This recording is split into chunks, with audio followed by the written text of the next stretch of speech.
안녕하세요, 하기열입니다. 제 유튜브에 끊임없이 들어오는 질문 중 하나를 가져왔어요. 뭘까요? 수어는 세계 공용어인가요? 여러분, 한국어, 영어, 중국어, 일본어, 불어 모두 똑같나요? 절대 아니죠.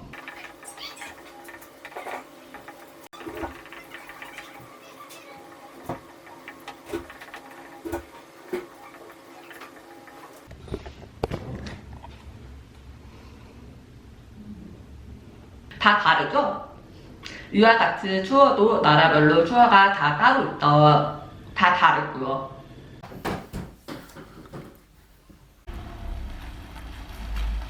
어때요? 모두 다르죠? 미국, 영국, 호주 문자 언어는 영어잖아요. 그런데 발음이나 일부 단어 의미가 조금씩 다른 것처럼 추어 또한 똑같은 추어도 있지만 조금 다른 것도 있어. 그리고 미국은 한 손으로만 지화를 하는데 영국과 호주는 두 손으로 지화를 합니다. 미국은 A, B, C, D, E. 영국 주어는 R, L, E, O, U. 정말 신기하지 않나요? 문자 언어는 영어인데 주어는 제각각 조금 다르죠? 와! 그럼 세계 공통적으로 사용할 수 있는 주어가 있다고 들었는데 그 주어는 뭘까요? 혹시 국제 주어를 이야기하는 건가요? 제가 알고 있는 건 I love you. 세계 어딜 가나 다 통한다고 들었죠. 이 주어는 I love while 합쳐져서 I love you라고 해요. 그러면 외국인 농인을 만나면 어떻게 소통을 해야 돼요? 대부분 AH, 미국 주어를 AHL이라고 해요. 국제 주어로 소통하기도 하고요. 보통 IX라고 하는데 International Sign이라고 합니다. 여기에 랭귀지는 포함되지 않아. 왜일까? 한국 주어나 미국 주어는 하나의 단어를 설명으로 다 알 수 있잖아요. 무슨 말인지. 그리고 그것이 사전으로 등재되어 있고요. 그런데 국제 주어는 나라마다 다 달라요. 전 세계 농인들이 만나면서 소통하기 위해서 만든 추어예요. 그래서 딱 정해진 추어가 없습니다. 그러니까 제가 어떤 추어를 했는데 상대방이 이해하지 못하면 저는 이 추어가 아닌 다른 추어로 바꿔서 설명을 해야 해요. 뭔가 스무고개 하는 것 같지 않나? 그런데 이것도 이야기를 하다 보면은 각 추어 스타일을 자연스럽게 파악할 수 있는 것 같아요.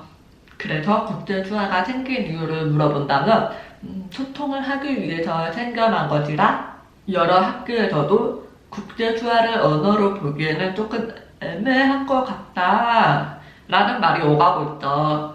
IHL이나 아니면 IS나 아직도 갑론을박이 오가고 있어. 언어적 요소를 포함해야 되는지 말아야 되는지 언젠가 결론이 나오겠죠? 결론이 나오면 나중에 알려줄게요. 그래서 한국 농사회에서도 국제수어가 아니라 국제수화라고 말하는 게 맞겠죠? 그럼 국제수어는 어떻게 배우나요? 사실 국제수어를 배울 수 있는 곳은 많이 없죠. 서울수어 전문교육원에서는 1년에 한 번 정도 개강을 해요. 보통 겨울에 개강하더라고요.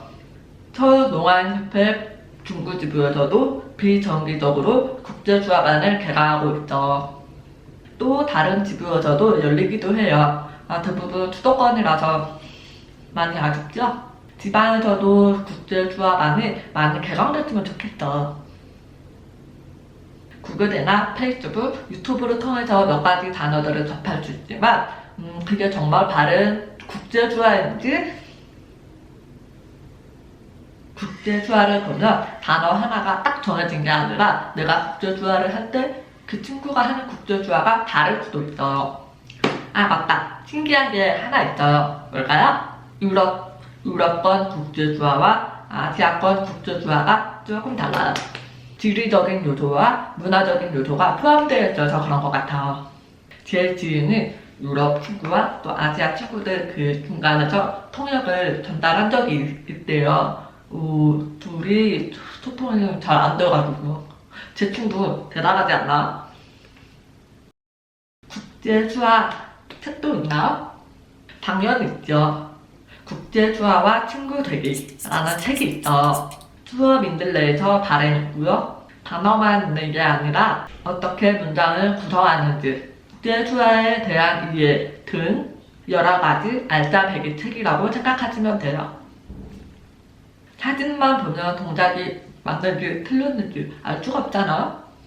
책 안에 보면은 QR 코드도 적혀 있어서 내가 조금 이 단어에 대한 걸 잘 모르겠다, 조금 애매하다 싶을 때 핸드폰으로 이렇게 찍어서 보면은 수어로 이제 영상이 나오더라고요. 물론 책을 쓴 저자도 나옵니다.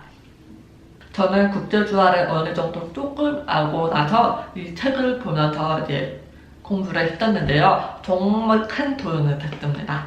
다른 책들은 구글을 검색하시면 많이 나올 거예요. 찾아보세요. 그러면 하교월은 국제주화를 언제부터 배웠나요? 한국에서 아시아 농아 청년 캠프가 개최된 적이 있죠. 그때 저는 캠프 조직위원회였는데 그때 국제주화를 처음 접했어. 상대방 국제주화를 보면 이해가 되는데 내가 국제주화를 하려고 하면은 그 표현이 잘 안 되는 거예요. 왜냐면 저는 국제주화의 국자도 몰랐거든요. 그때 눈요기로 배웠던 단어는 Thank you, hello, 미안해, sorry 이 정도였죠.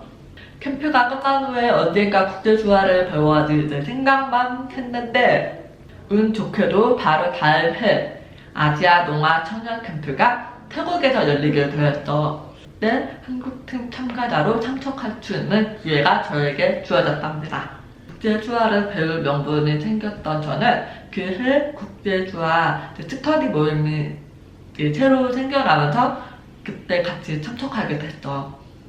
책과 동영상, 강사들 섭외하는 다양한 방법을 총동원했죠. 열심히 공부한 덕분에 지난 캠프보다는 태국 치앙마이에서의 소통이 정말 쉬웠어. 그 이후로 꾸준히 공부했지만 중간에 잠깐 쉰 게 화가 냈던 것 같아요. 유난히 작년에 외국 친구들을 많이 만날 수 있는 기회가 있었는데 잠깐 쉬어서 그런지 예전만큼의 기량을 발휘하지 못했어. 역시 어떤 언어이든 간에 쉬지 말고 계속 꾸준히 공부를 해야 업데이트도 될 수 있고 나의 재량을 뽐낼 수 있는 것 같아요. 매일매일 공부해야 해요. 우리 다 함께 새해를 맞이해서 외국어 공부를 하는 건 어떨까? 저는 국제주화, 여러분은 한국 수어 또는 국제주화, 일본어, 중국어 등 각자 공부해서 자기 개발하는 시간을 가지는 건 어떨까요? 그렇다고 해서 제 유튜브 보는 거 깜빡하면 안 돼요.